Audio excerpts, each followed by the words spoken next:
ஆனால் திருமாவளவன் நம்ம அரசியல் விட்டே போகணும்னு சொல்கிறோம். இதில் மன்னிப்பு என்பது ரெண்டாவது தான். ஏன்னா அவர் என்னை சம்மந்தப்படுத்தி இருக்கிறார், அவர் அண்ணாமலை இதில் சம்மந்தப்பட்டிருக்காருன்னு சொல்கிறார். பிஜேபி சங் பரிவார் இயக்கம் சம்மந்தப்பட்டு அதை ப்ரூவ் பண்ணுமல்லண்ணே. சும்மா பத்திரிகையாளரை பார்த்து விட்டு மைக் இருக்கிறக்கா வாய்க்கு வந்ததெல்லாம் பேச முடியுமாண்ணே? அடிச்சிருக்கிறாரு, அடித்த பிறகு மருத்துவமனையில் இருக்கிறவங்க கீழ்த்தரமாக பேசுகிறாரு, சும்மா ஹார்ட் அட்டாக் வந்த மாதிரி நடிக்கிறாங்க. அது இவர் வேலையா? அது டாக்டர் சொல்லணுமா, அண்ணன் திருமாவளவன் சொல்லணுமா? அவரே மைக்கில் சொல்கிறாரு, முறைச்சி பார்த்தா 2 தட்டு தட்டினேன். அதான் சொன்னேன், பாகிஸ்தான் பார்டருக்கு அனுப்புவோன்னு. அங்கே பாகிஸ்தான்காரர் முறைச்சிக்கிட்டு இருக்கா, 2 தட்டு தட்டு. அங்கே தட்ட மாட்டார், ஏன்னா அவங்க கையில் ஆயுதம் இருக்குது. இங்கே வந்து உங்களை போன்று என்னை போன்று அப்பாவி யாராச்சும் ரோட்டில் போனால் 2 தட்டு தட்டுவாங்க. அதனால் திருமாவளவன் அவர்களுடைய அரசியல், குறிப்பாக விஜய் அவர்கள் அரசியல் களத்திற்கு வந்த பிறகு திருமாவளவன் அண்ணனுடைய எண்ண ஓட்டத்தில் ஏதோ பெரிய பிரச்சனை, ரொம்ப குழம்பி போய் கிடக்கிறார்.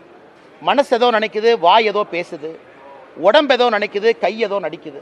அதனால் அண்ணன் திருமாவளவன் அவர்கள் உட்கார்ந்து நல்ல ஒரு மெடிடேஷன் பண்ணிட்டு அவர் அரசியல் பாதையை மறுபடியும் தேர்ந்தெடுத்து திரும்ப வந்து அரசியல் செய்யணும். ஏன்னா நான் ஏன் கடுமையாக சொல்கிறேன்னா, தேவையில்லாமல் வம்புக்கு என்ன இழுத்துருக்கிறார்.